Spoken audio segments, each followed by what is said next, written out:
Shalom, shalom, shalom, everybody. We're gonna see how this gonna go because it's looking like it's acting funny, or at least when I was typing it up, it was showing that it's not scheduled to go live until PM, and they wouldn't let me change it. So, but it's showing it's live now. So, welcome, welcome, welcome. We're gonna see how it is and what's happening with it. Anybody who comes in, man, please say something in the chat so I can know the chat is working. Welcome back to the next episode of Reading with SHILO. We'll be back at it again, man. We're about to jump into and roll through chapter 12, part 2 of The Medical Apartheid by Miss Harriet A. Washington, man. We're almost through with the book. Let me go grab me some water right quick. So like I said, when you come in, like, comment, subscribe, man. Leave something in the chat. I'll be right back.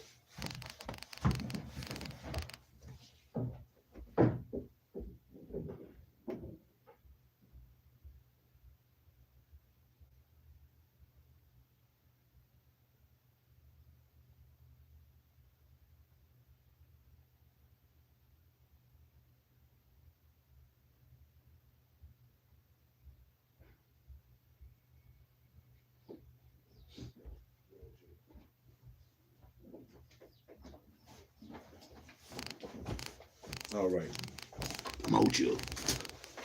Got 2 of them, so now we ain't gotta make a move. While we do what we do. I let my chickens out. What time is it? 12.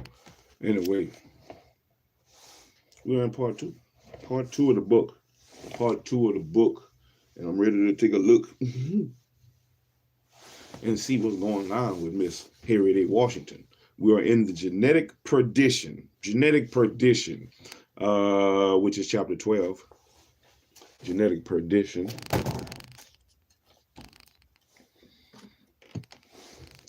Part 2, where we left off at was the next section was sickle cell misstep. The sickle cell misstep.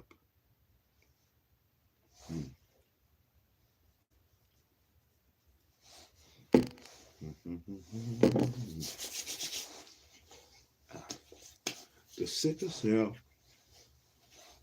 misstep. Ooh wait.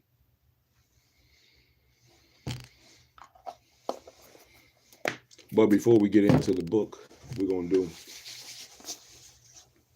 work our body a little bit, man. Warm up a little bit.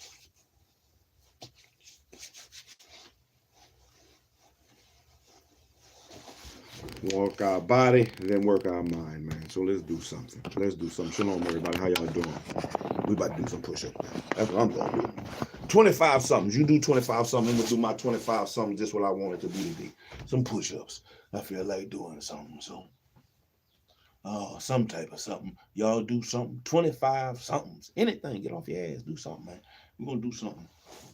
1, 2, 3, 4. Come on. 5, 6, 7, 8, 9, 10. Come on. 11, 12, 13, 14, 15, 25. Come on. 16, 17, 18, 19, 20, 21, 22, 23, 4, one more. 25. Let's do regular. Regular one. 1, 2, 3, 4, 5, 6, 7, 8. All 8, 9, 10, 11, 12, 13, 14, 15, 16, 17, 18, 19, 20, 5 more. Let's get it. Push. 5. That's all I need. 5 out you. Give me 5. 1 drill sergeant. 2 drill sergeant. 3 drill sergeant. Make me 5 drill sergeant. 4. Make me 5 drill sergeant. Make me 5. 6. 5 drill sergeant. That's 5. I can go some more drill sergeant. Make me 5 drill sergeant. Make me 5. Make me 5. That's all you're going to do, drill sergeant, is make me 5. 6, 7, 8, 9, 10. You can't smoke a rock, drill sergeant. You can't smoke a rock. Ooh, make me fine, drill sergeant. Make me fine. What that was? 10. That's 10. That's 10. I gave him 25. I gave him 50. That's 50. All right. All right. Let's do 25 more. 25 more.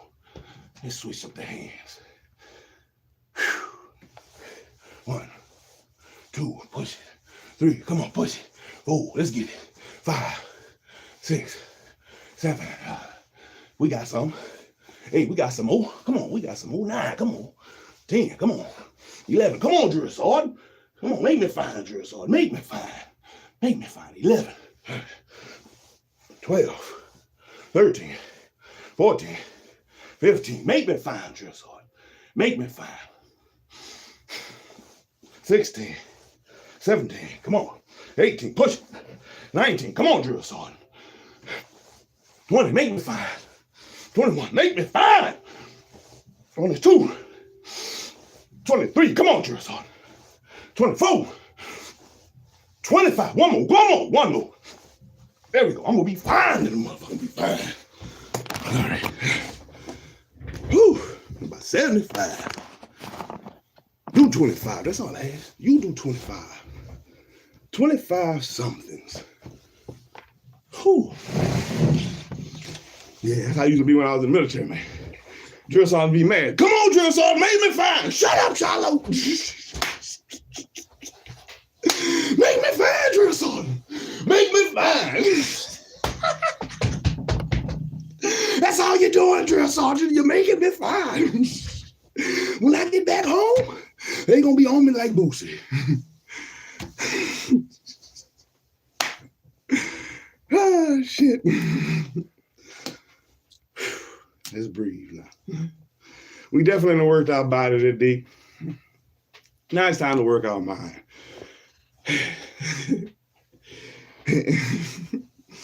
Drill sergeant molded my body.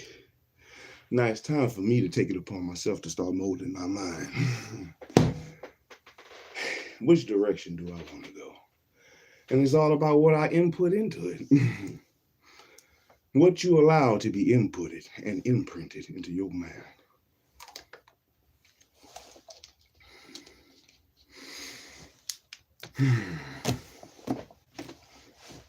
All right.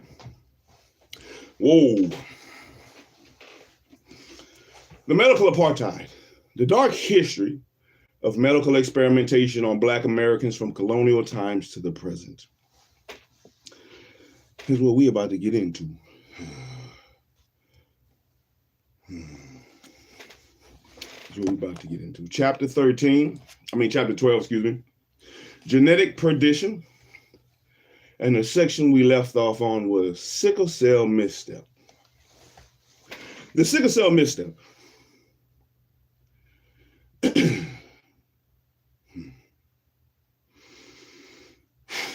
African Americans are no stranger to genetic innovation, but unfortunately, genetic therapy has long been sabotaged by racial myths and bad science. The agenda-driven nature of such genetic research with African Americans has rendered many Blacks wary of all genetic science. And one of the most infamous examples within recent memory has been the family of troubled genetic innovatives surrounding sickle cell disease. Chapter 6 described how in 1910, cardiologist, James B. Harriet, MD, and Ernest E. Irons first identified the thin, elongated, sickle-shaped red blood cells of a desperately ill 20-year-old dental student from Grenada. A year later, a Virginia medical journal published a description of the 25-year-old Black woman with similar symptoms. Soon, reports of African Americans with sickle cell anemia, a constellation of dire conditions ascribed to mishapen sickled red blood cells, and began to flood medical journals. When people with the disorder are exposed to environmental insults, such as low oxygen environments, their red blood cells deform into a sickle shape and become adhesive, sabotaging the cell's ability to carry sufficient oxygen and causing them to block small blood vessels, including capillaries. These events trigger excruciatingly painful episodes known as sickle cell cries, a sickle cell heart attack, a sickle cell crisis can generate not merely anemia, but also bleeding ulcers, strokes, and heart attack, or loss of limbs and tissues, depending upon the location of the compromised blood vessels. Thus, physicians often prefer the term sickle cell disease, pointing out that most of the sufferer's worst medical cries have little to do with anemia.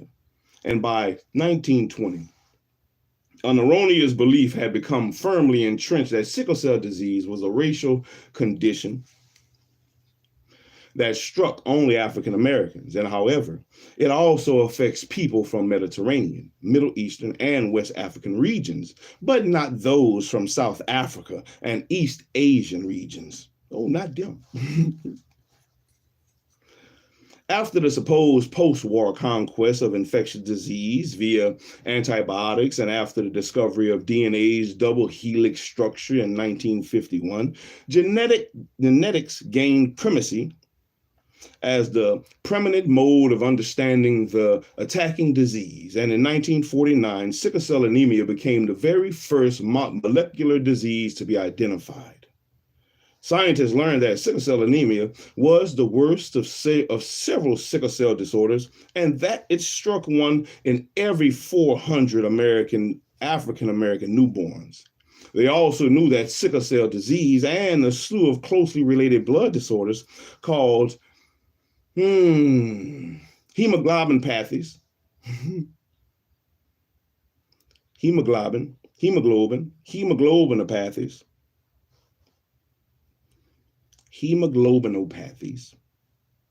struck not only Blacks, but also persons of other races. And for example, one such blood disease, thalassemia, affects people of Mediterranean, Middle Eastern, and African extraction.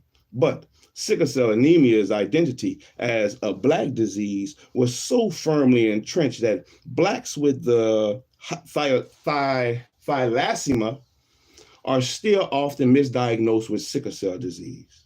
And sickle cell disease is recessive. A person must carry 2 of the recessive genes for sickle cell disease to develop the illness. And people with only 1 sickle cell gene are said to be heterozygotes or carriers who are essentially well. But if 2 heterozygotes are for sickle cell disease marry, their offspring run a 1 in 4 chance of developing the disease. And if a carrier marries a person without the gene, none of their children will develop sickle cell disease, but the children run a 1 in 2 chance of becoming carriers themselves. Carriers of sickle cell disease are sometimes referred to as having the sickle cell trait, but despite the connotation of illness that the word trait carries, they are well because of the potential for confusion. This chapter avoids the term sickle cell trait whenever possible. By the late 1960s, workplace instituted genetic screening. Damn! You got to get a genetic screening to work here? You got this sickle cell? Oh, if you got sickle cell, you can't work here, baby.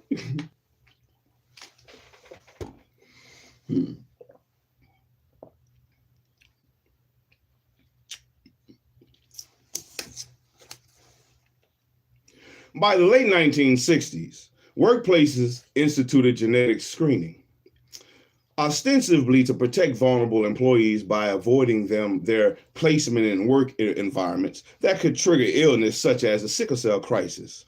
The federal government supported innovatives and that encourage widespread genetic screening. Oh, Lord. widespread genetic screening, there we go, screening of sickle cell disease. And African Americans themselves push for many of these innovatives or initiatives. There we go.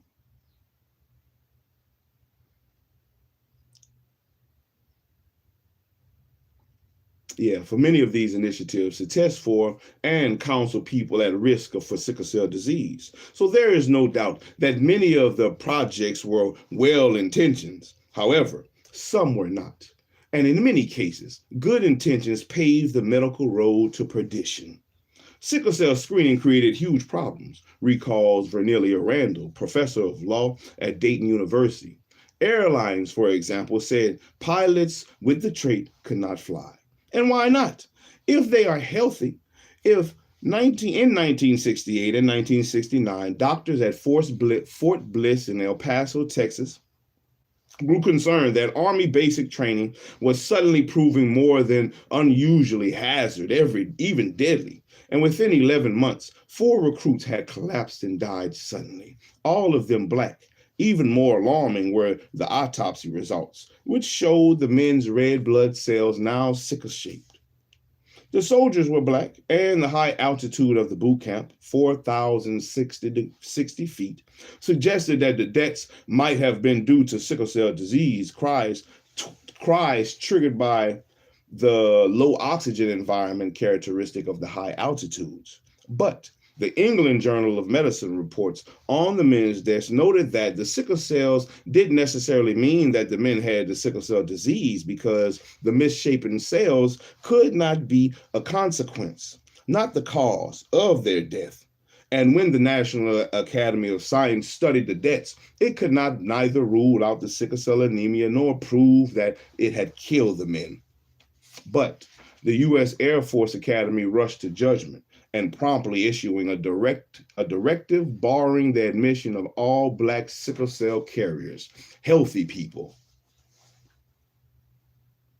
Carriers were permanently grounded, were banned from co-piloting, and were reduced to ground jobs. It is worth noting that by banning Black carriers from admission, the Academy was effecting the large-scale restoration of its long-standing, nakedly race-based ban on Blacks entering the Academy. But now it could offer the rationale of protecting them. And strangely, scientists as well as laypersons confused sickle cell carriers with the homozygotes who had both genes from sickle cell disease and therefore had the disease. However, this confusion was no accident. It resulted in profits for Ortho Pharmaceutical Company of McNeil Laboratories and the company that sold the so-called sickle cell screening test, which did not differentiate between the sickle cell trait and the sickle cell disease. Ortho was promoting and distributing a test it called Sickledex, that could not discriminate between the sickle cell carriers and people with sickle cell disease. That is, Sickledex detected the presence of the gene, but not whether 1 or 2 genes existed. And in order to market the test, employers, military hospitals, and the government extended to carriers the same advice and restrictions that apply to people genuinely ill with sickle cell anemia. Otherwise, these agencies would have had to admit that the test was of extremely limited therapeutic value because it could not tell a sick person from a well one. Shalom, shalom.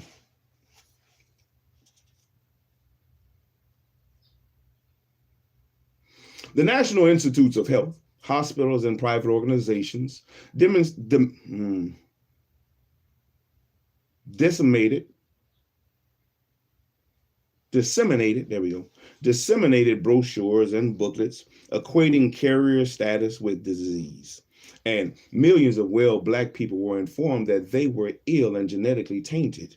and some were told that they had a life expectancy of 20 years. And the very first sentence of the preamble of the National Sickle Cell Anemia Control Act, enacted in 1972 to foster sickle cell research, screening, counseling, and education, is untrue.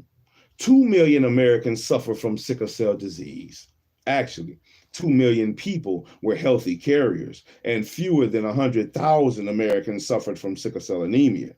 The erroneous claims, coupled with its constantly reinforced perception of sickle cell disease as a Black disorder, left Americans with the mistaken impression that a good portion, 1 in 12, of African Americans suffered from sickle cell anemia.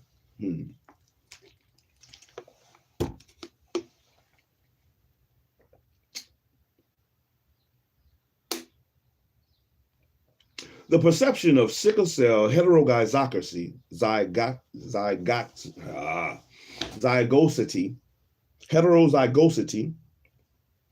the perception of sickle cell heterozygosity as a disease state is an eloquent illustration of ethnocentrism, because far from being unhealthy, this carrier status confers the distinct biological advantage of immunity to the deadliest strain of malaria. This helps sickle cell carriers in malarious areas to survive. And at the 8th International Congress of Genetics in 1949, evolutionary biologist J.B.S. Halden first proposed that people with one gene for sickle cell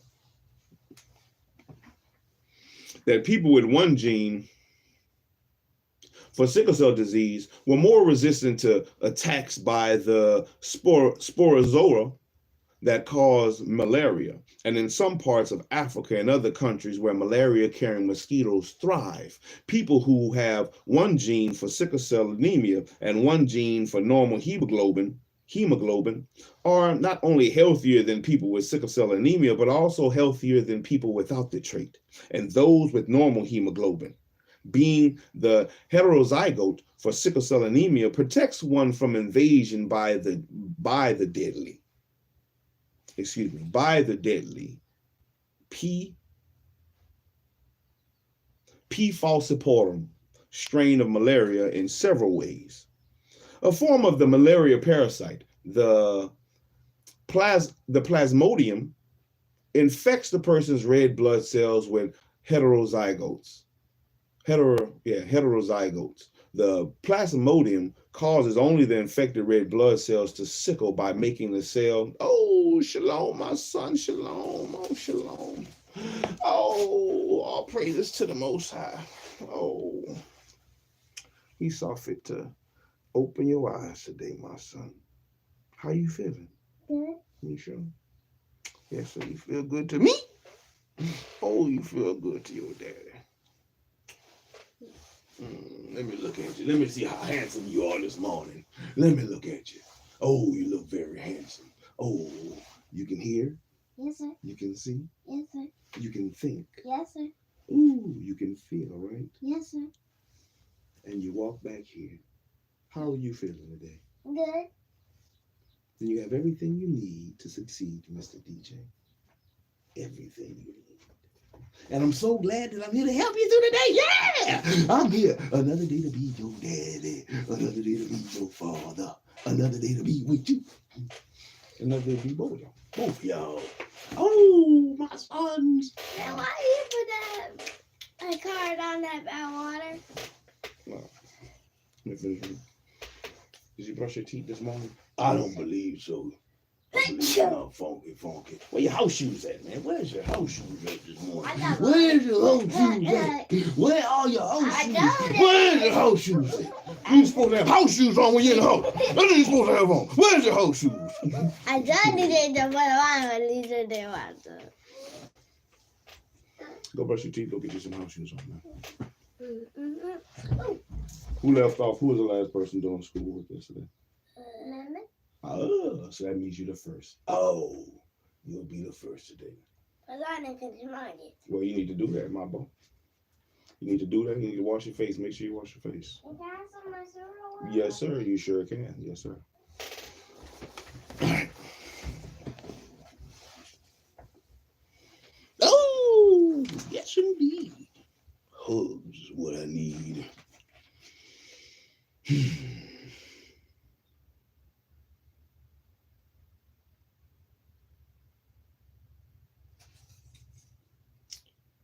A form of malaria parasite, the plasmodium, infects the person's red blood cells. But in heterozygotes, the plasmodium causes only the infected red blood cells to sickle by making the cell environment more acidic. This increased acidity in turn makes the hemoglobin lose oxygen, which further escalates the sickling of the infected cells. However, the resulting lack of oxygen also depletes the infected cells of potassium, which kills the malaria parasites. And any surviving parasites are picked off by the person's immune system, and the sickle cells are taken out of circulation, destroyed, and eliminated from the body along with the parasites. The uninfected red blood cells do not sickle, and the person suffers neither the sickle cell disease nor from malaria. In malarious environments, sickle cell heterozygotes are 15% more likely to survive and to reproduce than their neighbors with normal hemoglobin. This is called the heterozygote advantage, and it helps to explain why the common denominator for groups carrying the sickle cell gene is not being black, but living in the proximity of the malaria-bearing Anopheles mosquito. Other genetic diseases that also are thought to confer a heterozygote advantage include cystic fibrosis, the most common genetic disease among people of European descent, which protects against the fatal dehydration of cholera and typhoid. And scientists have suggested that heterozygotes from Tay-Sachs disease, which preferentially strikes Ashkenazi Jews, may enjoy increased protection against tuberculosis. And today, the United States sees only about 1,000 cases of malaria annually, so that the heterozygote advantage is not terribly useful in North America, except for travelers to malarious areas and as the object's lesson in the interplay among genetics, disease, and culture. Now, African Americans were among those confused by the erroneous medical advice by the government that the government was dispensing. And many states mounted compulsory genetic screening programs, which many blacks welcomed, but which caused others, including genetic experts, to feel stigmatized. For example, James Bowman, MD, an African American professor of the genetics at the University of Chicago, was the lone voice crying, I thought it was another word, my bad, was a lone voice crying out in the genetic wilderness when he was invited to address a 1971 Black Panthers event. There, sickle cell screening was being conducted by community leaders who warned that anyone who tested positive could expect to live only 20 years longer. And Bowman forcefully objected to that the testing was unable to identify the genuinely ill, and that in any case, the clinical picture was far less dire. Despite Bowman's credentials and protests, the Black and white organizers persisted in the erroneous testing and counseling. And 17 states enacted sickle cell screening laws, often in response to requests from African Americans, but Black Americans did not clamor for workplace screenings, which threatened privacy and raised questions that could create a genetic underclass of workers. In 1971, almost 900 diseases were known to be genetic. Yet screen testing could identify the carriers of only 50 genetic diseases. And however, screening for sickle cell disease was the genetic test performed most often by employers. By 1975, 10,000 had been screened for Tay-Sachs and thalassemia,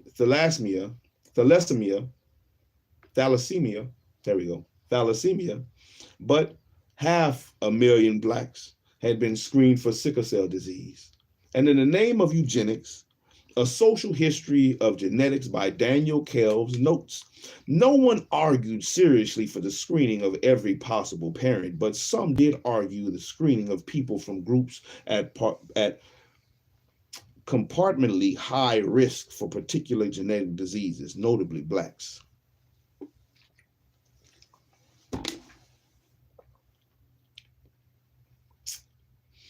The National Institutes of Health's policies and publications focus exclusively on African Americans, solidifying sickle cell anemia in the American psyche as a Black disease. Unfortunately, the government policies still confuse the disease state with being a carrier, and screenings were performed in mass at the variety of sites in an assembly line fashion with agenda-driven, inaccurate counseling. And when screening revealed that a person carried the trait for sickle cell disease, that information was dumped upon her. She was informed she was sick, given a brochure that erroneously equated the disease with the trait, then often dismissed without further support or answers except for the one piece of advice that was always dispensed: the inadvisability of marriage between two people with the trait, because they could produce children with sickle cell anemia. And this was often the main informational point of the screening, to identify affected people so that they would know not to have children. And such advice led many African Americans to accuse genetic counselors of counseling and counseling programs of genocide, especially after 1973. That was the year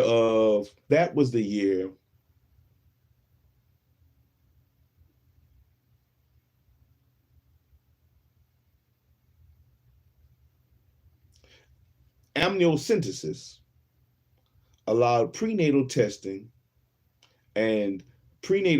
of the amniotic fluid. That was the year amniocentesis allowed prenatal testing of the amniotic fluid, first for life-threatening disorders, then for genetic defects, and later for sickle cell anemia. This was also the year that Roe versus Wade gave American women access to legal abortion on demand. Ain't that something, huh? Ain't that something? Ain't that something? Where's my highlighter? The same year, huh?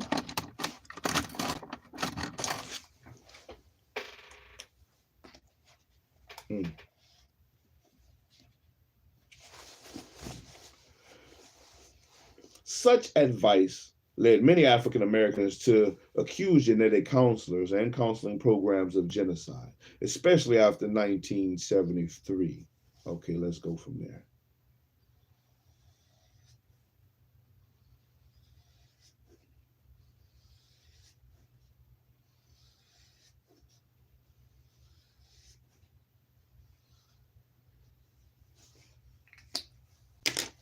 Such advice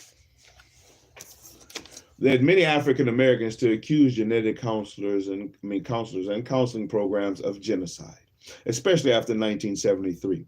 That was the year amniocentesis allowed prenatal testing of the amniotic fluid, first for life-threatening disorders, then for genetic defects, and later for sickle cell anemia.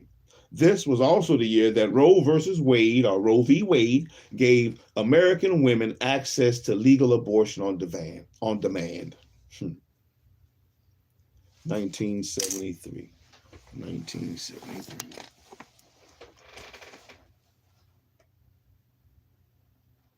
So it came in 1974.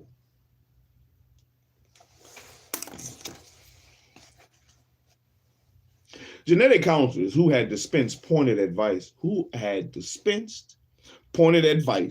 along with diagnoses since the 1950s, were supposed merely to provide diagnosis and disease information, but they still practiced virtually unregulated and many recommended abortion on the basis of testing that could not discern the trait from the disease. For at-risk couples who conceived at that time, recalls Vernelia Randall, the advice was pregnancy termination, and some viewed these as attempts to limit the fertility of Blacks. And discrimination against sickle cell carriers has been slow to dissipate, lagging well behind scientific knowledge. And the U.S. Air Force Academy's admission bar and grounding of heterozygous pilots,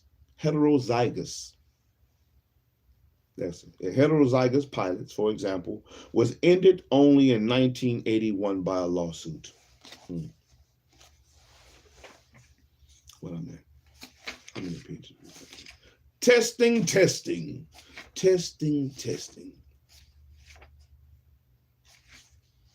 Yeah, we still got a lot of pages. I'm gonna try to for sure get to the. We might do a couple more pages. We'll see.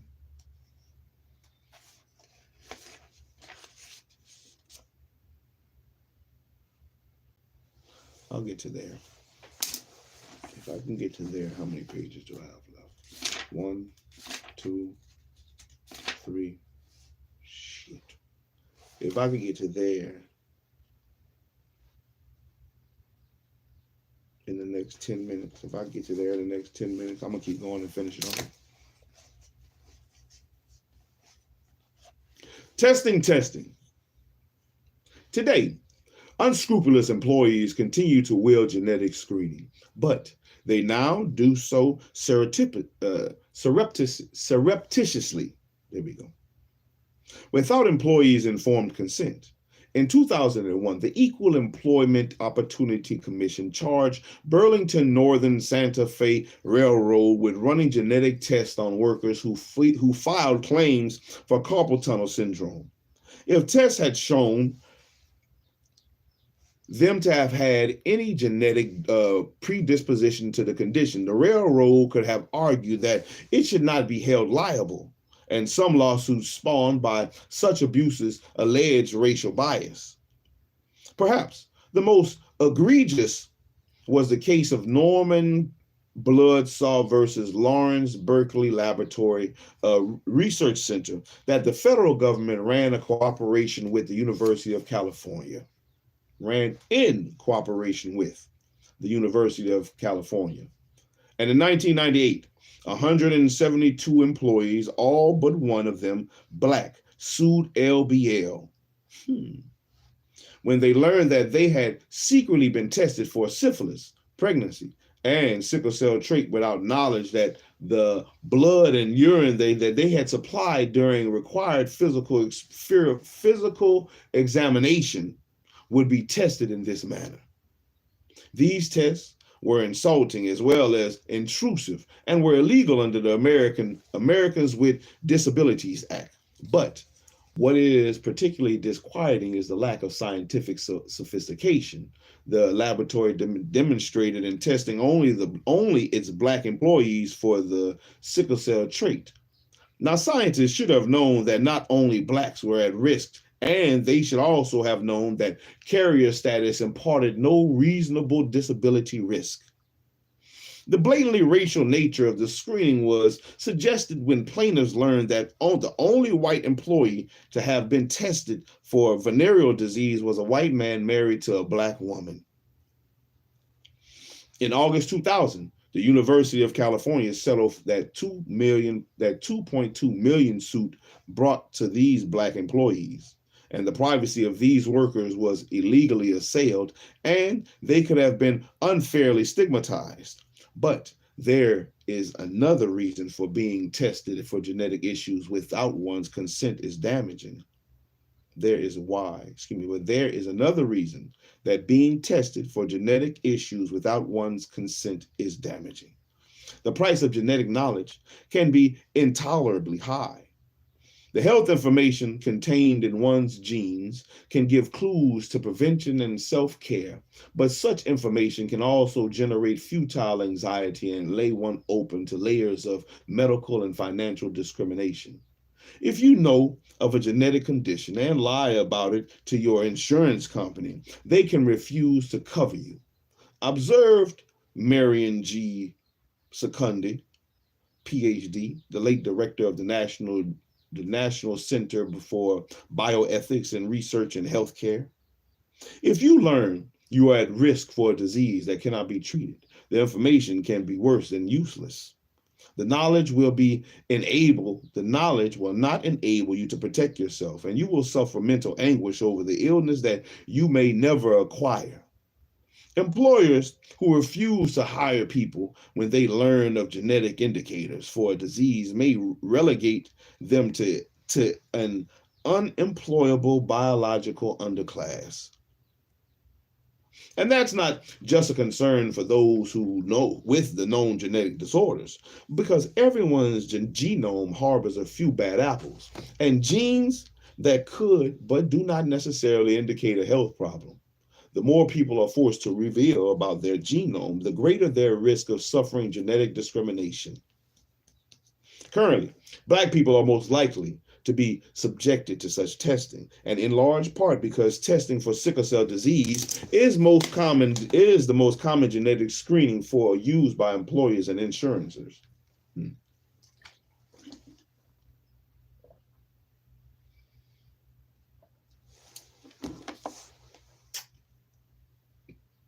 A 2000 congressional report predicts that such discrimination may become widespread as employers are pressured to contain healthcare costs. And already Black women who have a higher than normal risk of BRCA1 gene, the BRCA1 gene, the BRCA1, that's how I pronounce the BRCA1, BRCA1 the BRCA1 gene, which confers as much as 70% higher risk of breast cancer, fear their insurers and employers may discover their status should they seek genetic testing. And some women seek gene testing on their own and pay for it out of their own pockets because they don't want their insurance company to know, noted Teen Hamilton, an Alabama genetic counselor.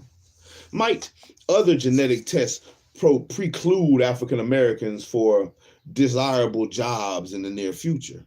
Consider, for example, that a genetic mutation affecting resistance to chemotherapy occurs when more frequently in Africans and African American populations than in Caucasian or Asian populations.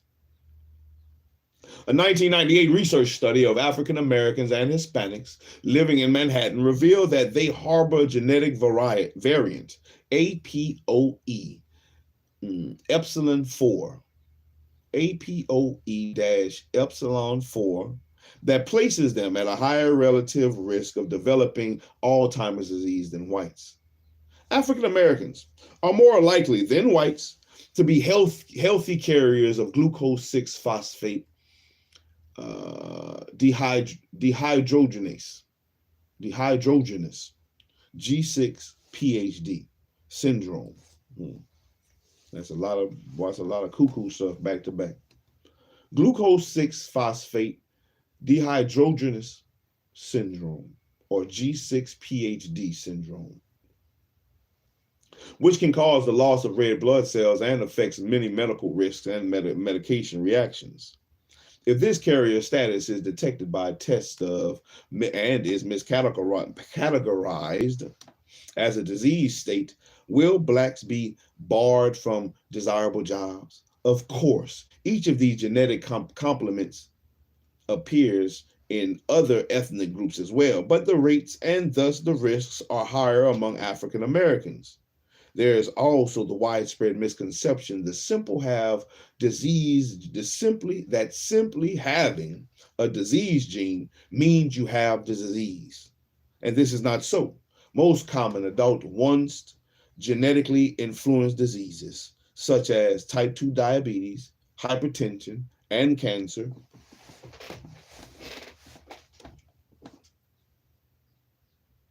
typically result from several genetic factors and not from a single gene. It often also takes environmental triggers, obesity, nutrient deficiency, exposure to noxious chemicals, for example, to cause the disease to manifest. And what's more, genes interact to temper one another's effects. All these factors complicate determining who is at risk, and they also hamper scientists' attempts at gene therapy. Less Than Global, the Human Genome Project. Less Than Global. Shalom, shalom. Used therapeutically, genetics hold out promises of enormous improvements in African American health, but the promises have as yet gone unrealized.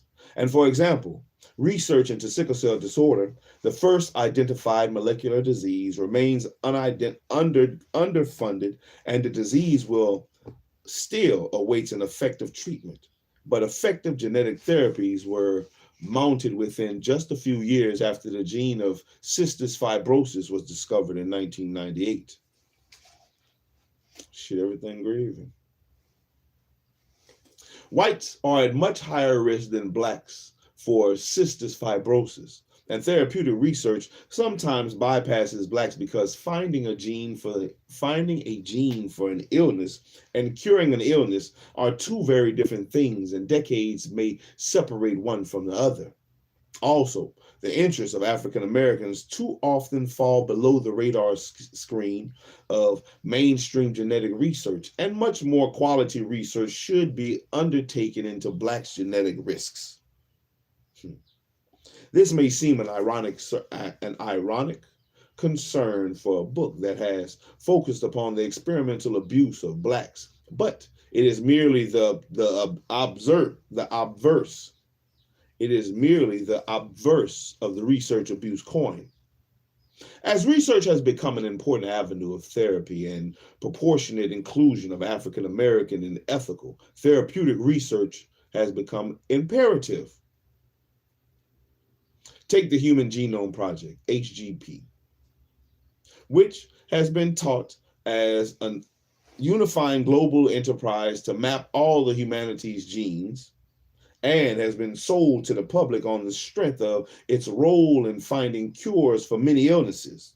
The U.S. National Institutes of Health and London's Wellcome Trust have completed the vital arms of the project, which began in 1990, and the 30,000 genes constituted the genetic makeup of the human being have all been identified and mapped.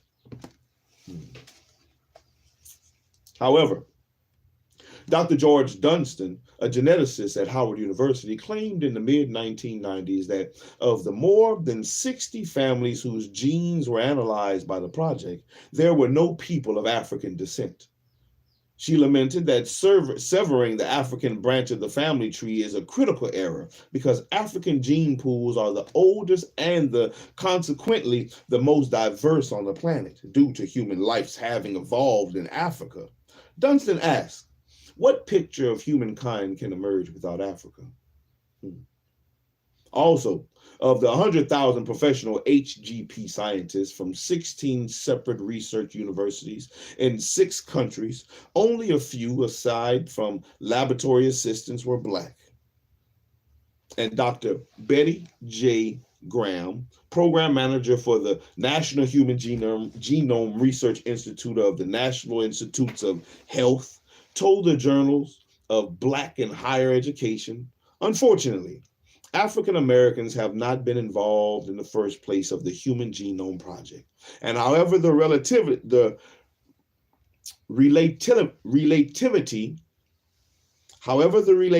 small numbers, I'm tripping. However, the relatively small numbers of Blacks conducting biomedical research for the project also proved a factor. Harvard University was, however, blatantly invited to contribute data and has since received considerable support, which enabled it to open the National Human Genome Center, with Dunstan as the director. And today, the center is pursuing several projects of importance to African American health. Or are you now? Are you now? That would be my question. Are you now? Among them is the search for candidate genes for complex diseases that are common in African American populations. These include prostate cancer, breast cancer, asthma, type 2 diabetes, hypertension, and HIV and AIDS. The near homogeneity of the HGP is ironic, because the stirring message of the Human Genome Project data is a ringing denunciation of the race. Analysis found so little variation among the genomes of what what have been thought of as separate racial groups is so many genetic characteristics in common that race was found to have no basis in biology. This book uses the term race because it is accepted or got a convenient, commonly used way of designating ethnic groups that are perceived as distinct. We all know what we mean or think we do when we denote someone's race as black or white. In our nation, race is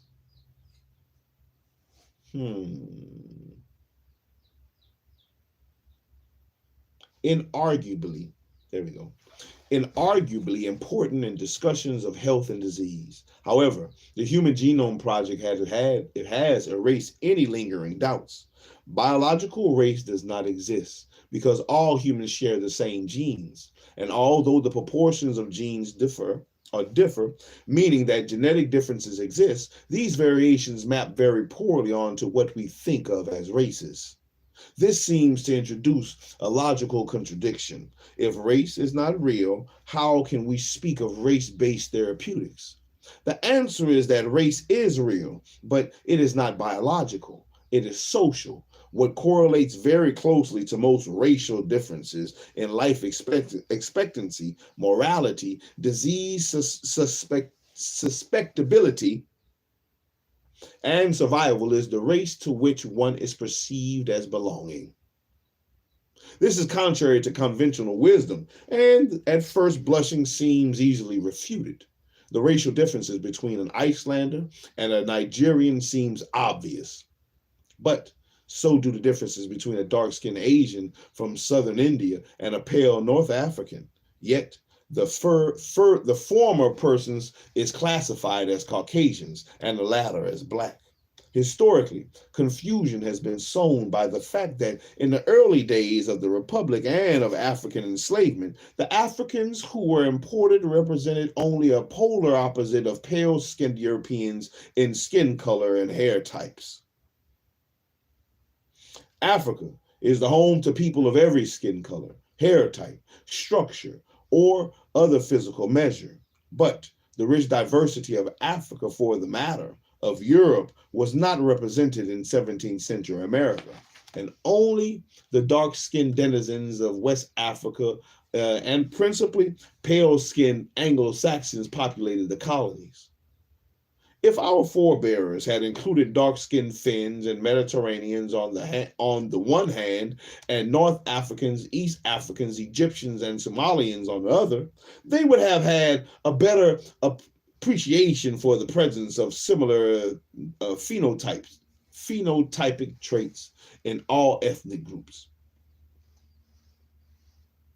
When one looks at the diverse bounty of all people, it is easier to appreciate most of the various criteria we're having for sorting people into races: skin color, eye color, hair texture, body type, blood types, disease susceptibility,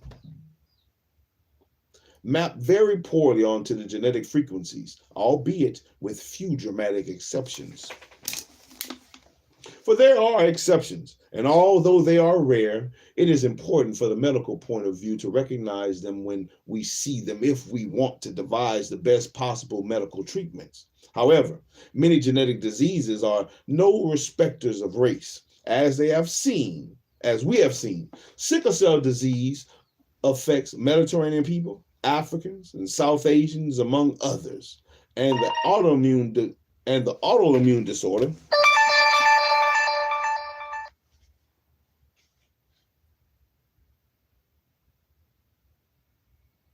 my bad.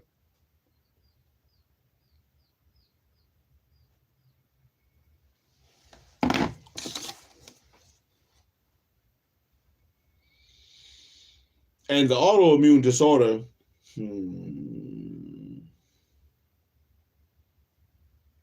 sarcoidosis afflicts principally African Americans and Scandinavians. And some genetic risk factors for diseases such as heart disease and prostate cancer and low birth weight are present in African Americans, but not in Nigerians and West Indians, suggesting factors other than African heredity are at work. And today, the commercial marketing of genetic theories is being undertaken with data from the HGP, with African American markets very much in mind. A vital part of this marketing plan involves African Americans' pharmacogenomics. Pharmacogenomics.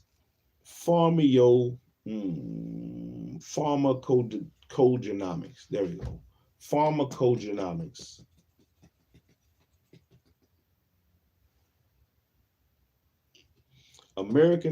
African American pharmacogenomics.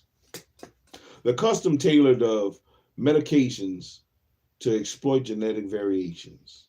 But statistically, only a small percentage of genetic variations, about 0.1%, 1 in 1,000, can be laid to race. And exploiting that real one genetic differences in 1,000 to develop more effective medications for African Americans or for any other group is an exciting, very positive tool, especially if it can focus upon major killers such as cancer, heart disease, stroke, and HIV. However, most genetically distinct diseases and differences between ethnic groups account for only a small fraction of the illness and death in any community. Oh, man. Heart of darkness. Heart of darkness. Man.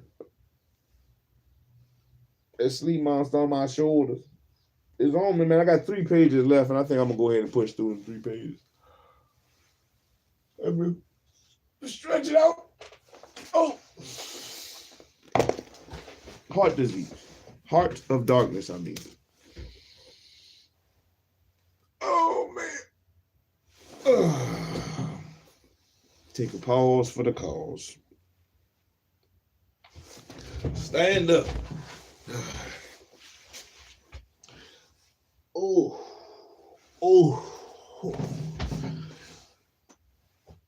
Stand up.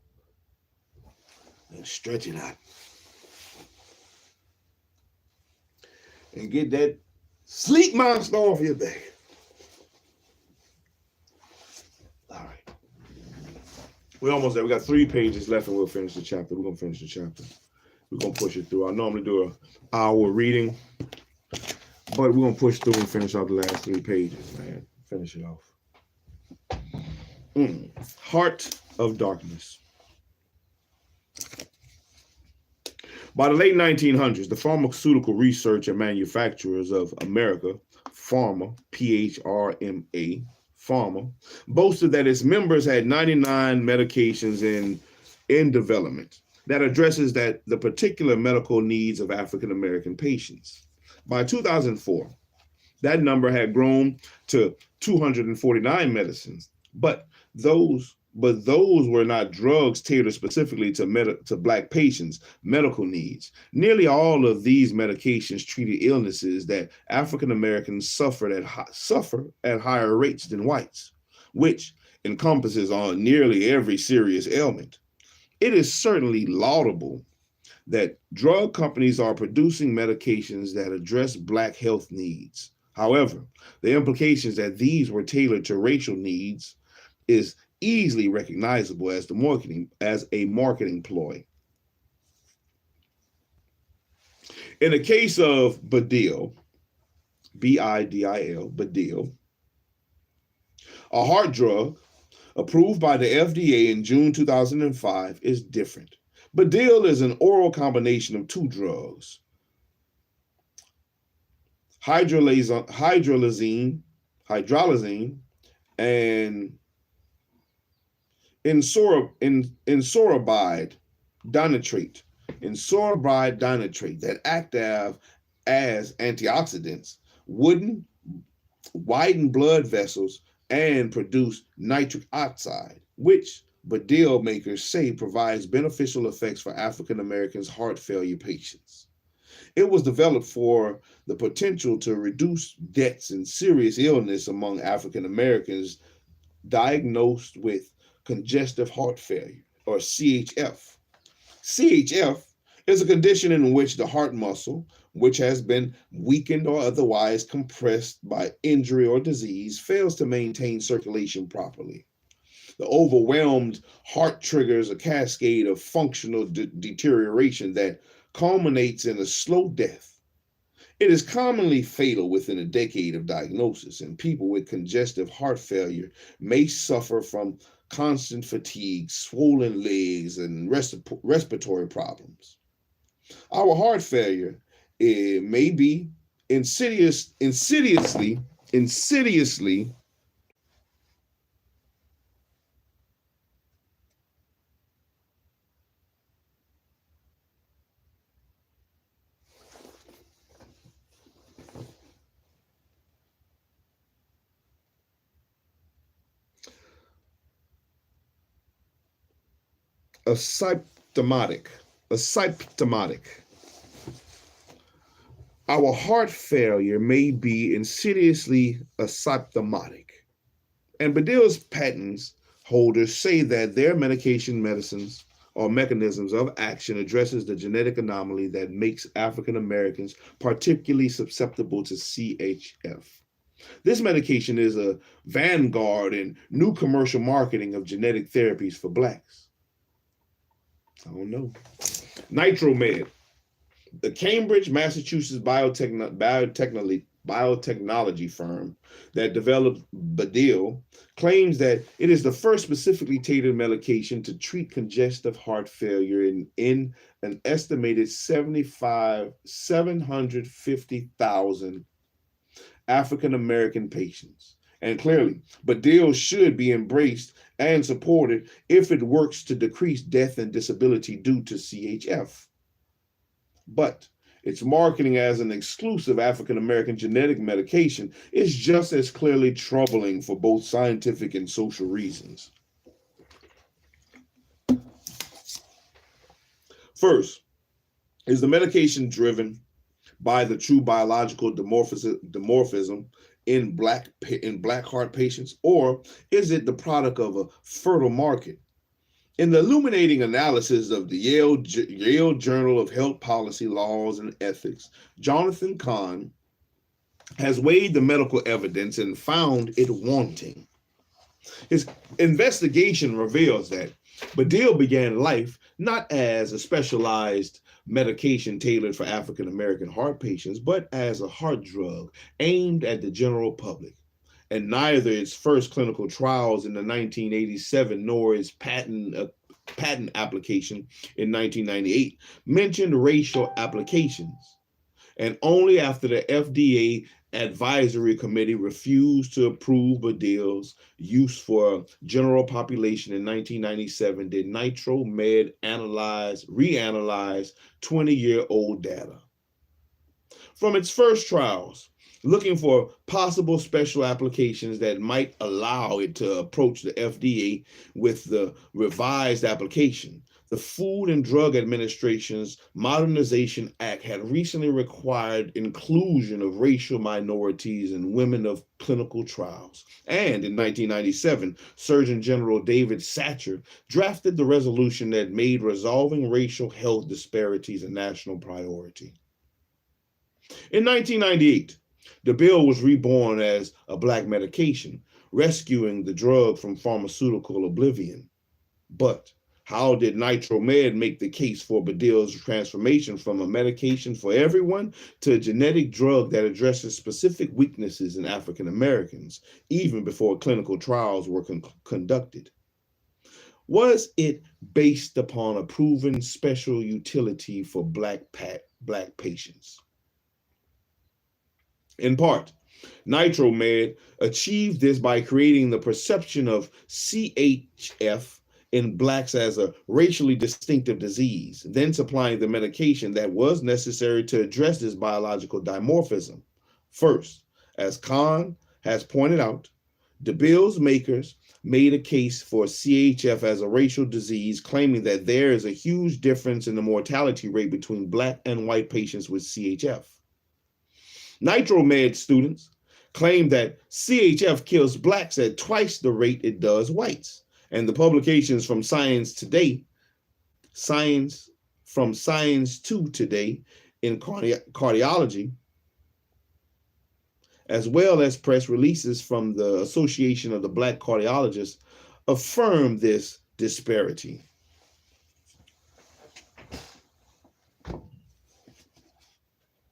But the data contradict this claim.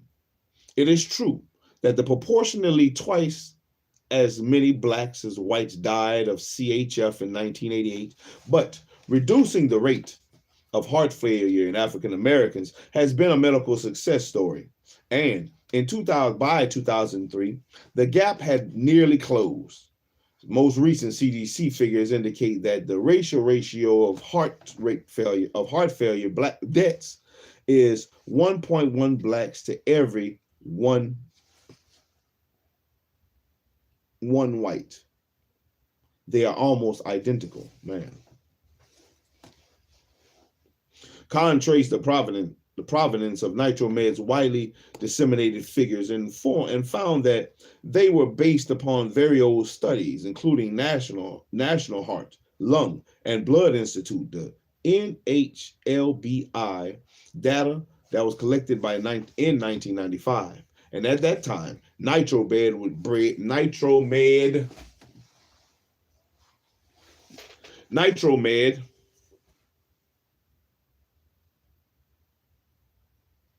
at that time, Nitromed was using this data. It was already woefully outdated and no longer accurate.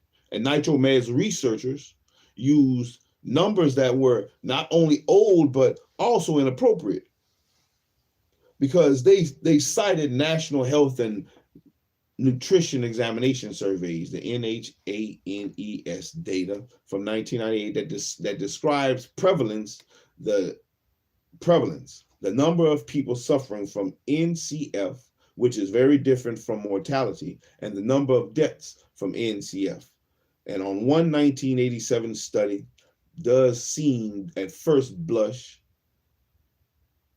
to support the Nitromed figures, because it indicated that 1.8 black men died. I thought it was going to be 1.8 million or something like that.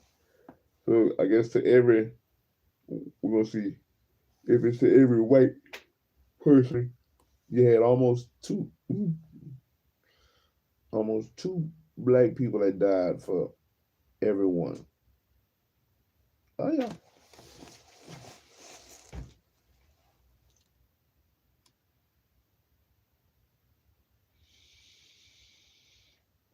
One 1987 study does seem to, at first blush, to support the Nitromed figures, because it indicated that 1.8 black men died of CHF for every affected white man, and that 2.4 black women with CHF died for every afflicted white woman. But in addition to being superseded figures, these figures described, oh man, I'm tripping now. These figures describe death within a specific age range from 35 to 74. Thus, they reveal a serious disparity in the age at death and not in absolute deaths. The same percentage of blacks and whites die of CHF, but 50% of blacks who die of CHF are between the ages of 35 and 74. While only 30% of whites who die of CHF are 74 or younger. And most whites who die of CHS do so quite late in life. In short, bad data helped Badil Booster to portray CHF as a racial disease by exaggerating its death rates in blacks, and raises the suspicious question of why so many more blacks than whites die of the disease. I'm almost at one more page, man. We got one more page to go. Oh, one more page, front and back. One more page front and back to go. One more page front and back to go. Hoo-wee on me. That thing massaging my shoulders. Sleep. Get off me, sucker. Get your ass off me.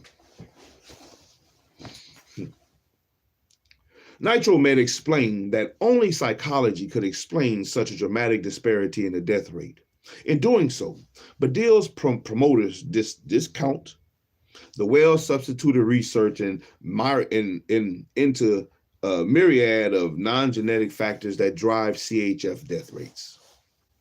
Non-genetic interventions in the form of better access to medical care, more preventive lifestyle changes. The high-tech interventions have already cut the African-American CHF death rates from twice that of whites in 1988 to essentially the same as whites in 2003. This fairly quick reduction didn't emanate from genetic techniques or changes, and thus strongly suggests that non-genetic factors are most important. So does recent research that suggests heart failure is fed by hypertension and kidney disease, and hypertension in Blacks in turn has been shown to be driven by stress, including the stress of racism, by diets that are high in fat, and possibly by salt sensitivity, by overweight, and by obesity. There is even evidence that hantavirus infections spread by rodents in urban settings can cause kidney disease and hypertension, and so can exposures to some poisons in such urban areas or such urban settings. A slew of reports, beginning with those published by the New England Journal of Medicine in February 1998, have shown that limited access to high-tech care has also fed Blacks higher mortality from heart disease. But researchers and new articles that discuss the merits of Baddiel tend to give the non-genetic factors short shrift. As Kahn points out, Claude Yancey, a Black cardiologist, on the steering committee of Baddiel's trial, says that the data did not support socioeconomic factors as important contributors to the excess mortality rate seen in African Americans affected with heart failure. Baddiel patent holder J. Kahn, MD, and his colleagues wrote papers posting a genetic mechanism for CHF in Blacks. Pathopsychology found primarily in Black patients that may involve nitric oxide insufferance, which makes the cause of their heart failure different from that of whites. And Claude Yancey agreed, saying, heart failure in Blacks is likely to be a different disease, and adds the emerging field of genomic medicine has provided insight into potential mechanisms to explain racial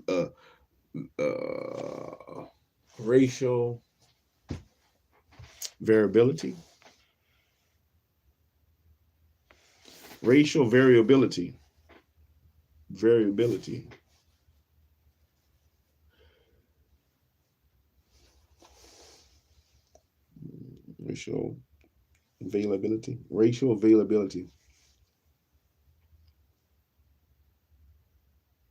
Racial availability. There we go. Racial variability in disease expression. But even if the punitive difference of nitric oxide metabolism were found primarily in African American patients, this would not mean that all African American patients in heart failure harbor it, or even most African American patients. Nor when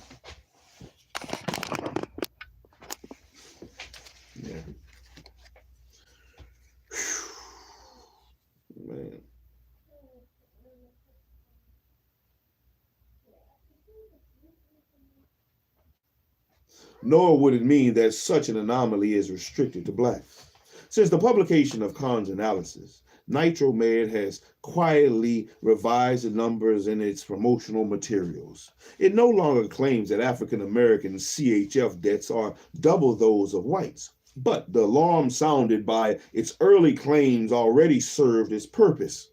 The FDA gave the drug another opportunity in clinical trials, and this time to prove that the drug is efficacious against CHF in African Americans.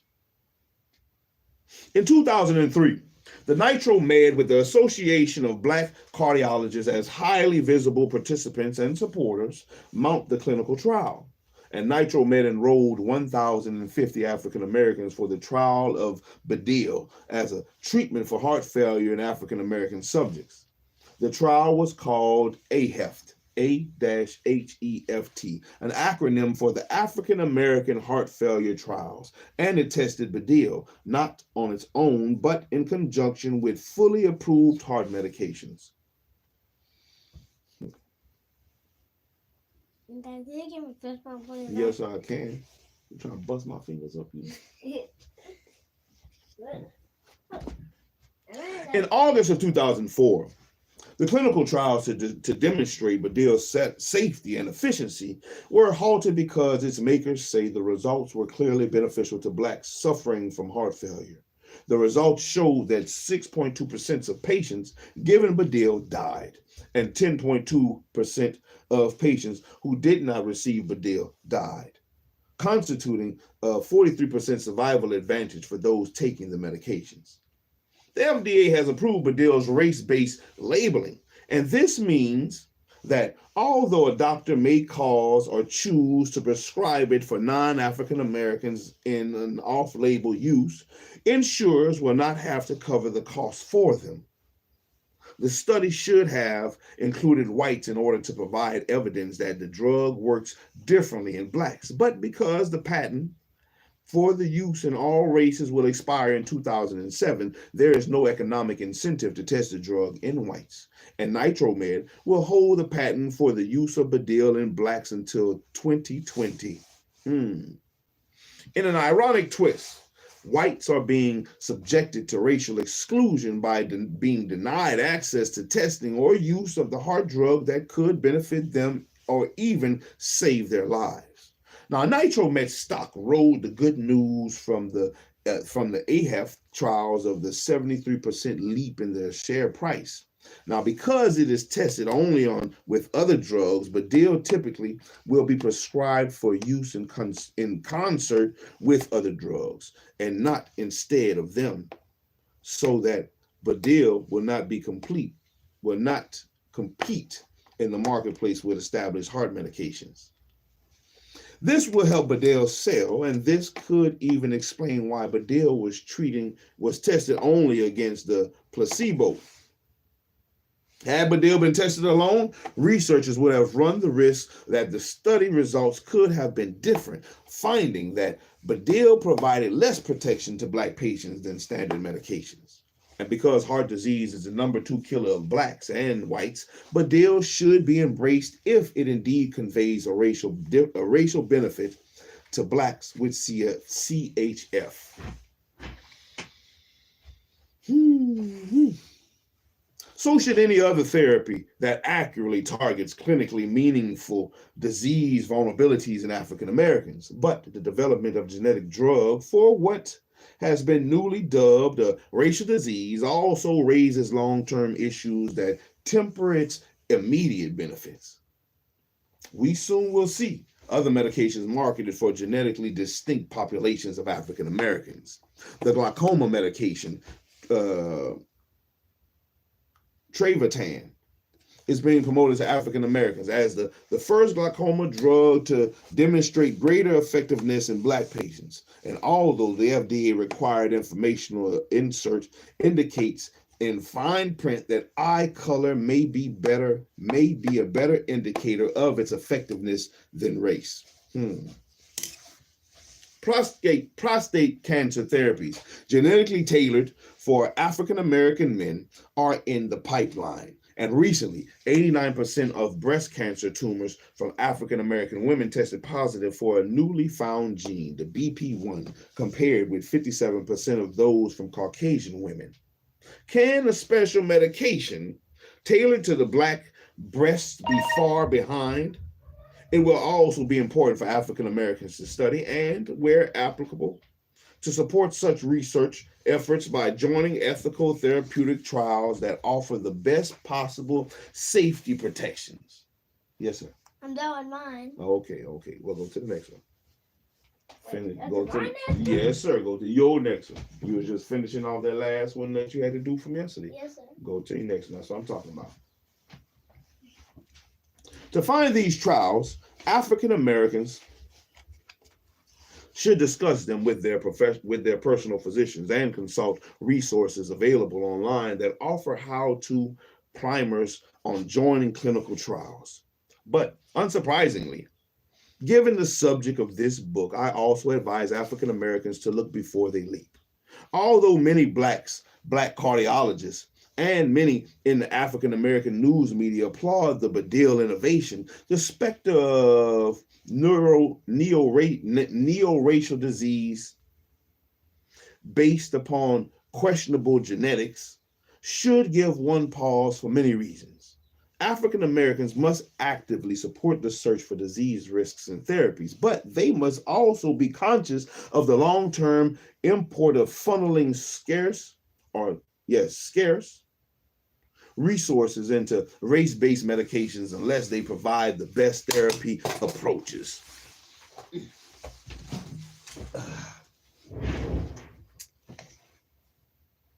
A genetic fix for the non-genetic disease is unlikely to be the most efficient approach. And what's more, racializing CHF allows scientists and policymakers to ignore the environmental factors that are the chief causes of the racial heart disease disparity.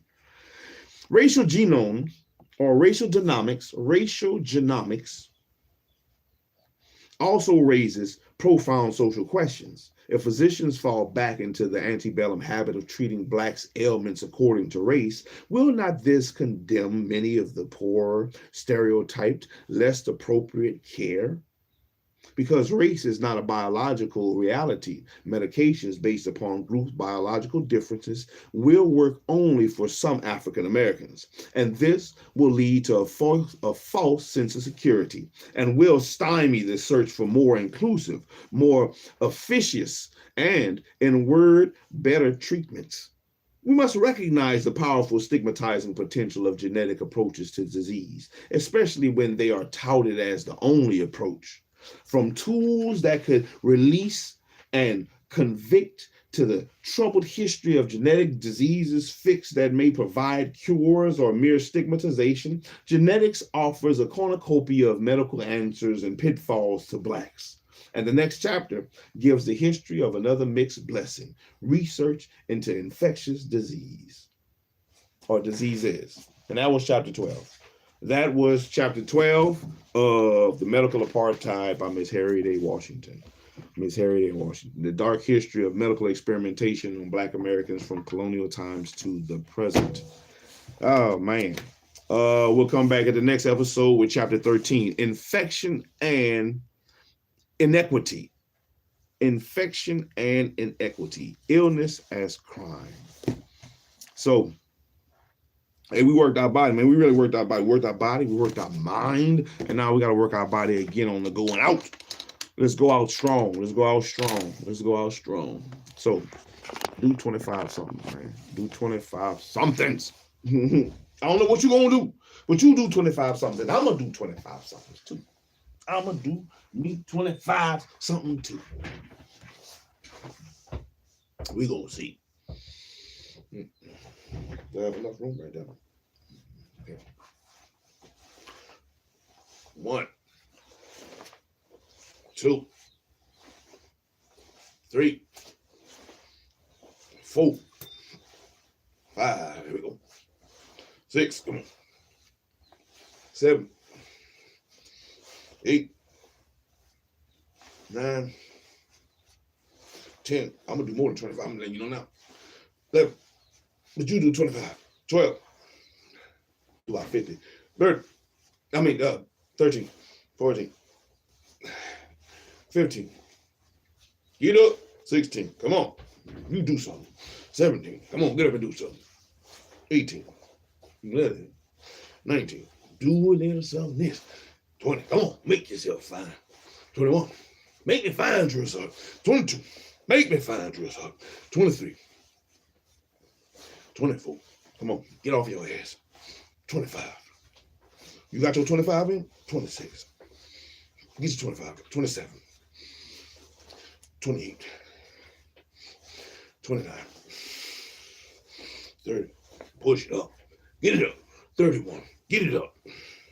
32. Get it up over your head. 33. Get it up over your head, boy. 34. Get it up. 35. 36. 37. Come on, get it up. 38. We almost there. 39. We almost there.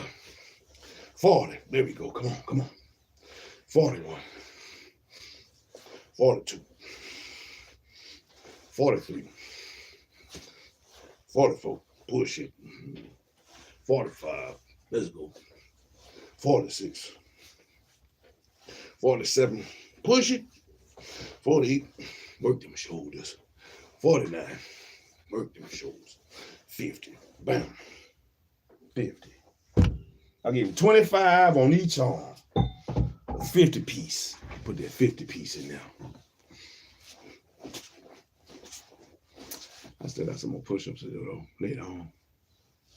There's some jumping jacks. I need about 100 jumping jacks. I've been bullshitting on that. I need to, along with this habit, I have been building or trying to build another habit. Or, you know, I do my workout outside of this. But since the weather has been changing, it's been cold, I haven't been doing the workout I normally do. But I'm glad I've been keeping up with y'all. I still do some stuff, but just not as much as I used to, which I need to get back to. Don't slack. Don't fall off. Keep pushing. Keep pushing. As we go keep pushing and rolling through the sea of pages that Miss Washington has laid before us in the medical apartheid, which we are almost done. We are almost to the end. We're on chapter 13. It is 15 chapters in the book. Ooh, I'm 8. We're getting there. We're getting there.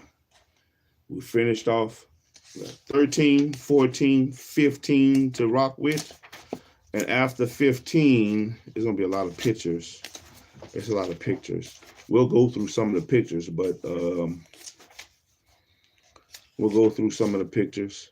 Well, the pictures are shit. Oh, Lord, that's all 13. That's all 13. Chapter 13. So the last couple of chapters are going to be long ones. So there's going to be multiple episodes for the chapters. 13, 14, 15, and then I know for sure we're going to read the epilogue.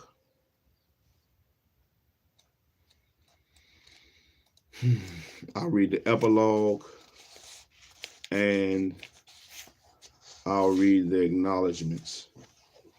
The epilogue and the acknowledgments, and that'll be it.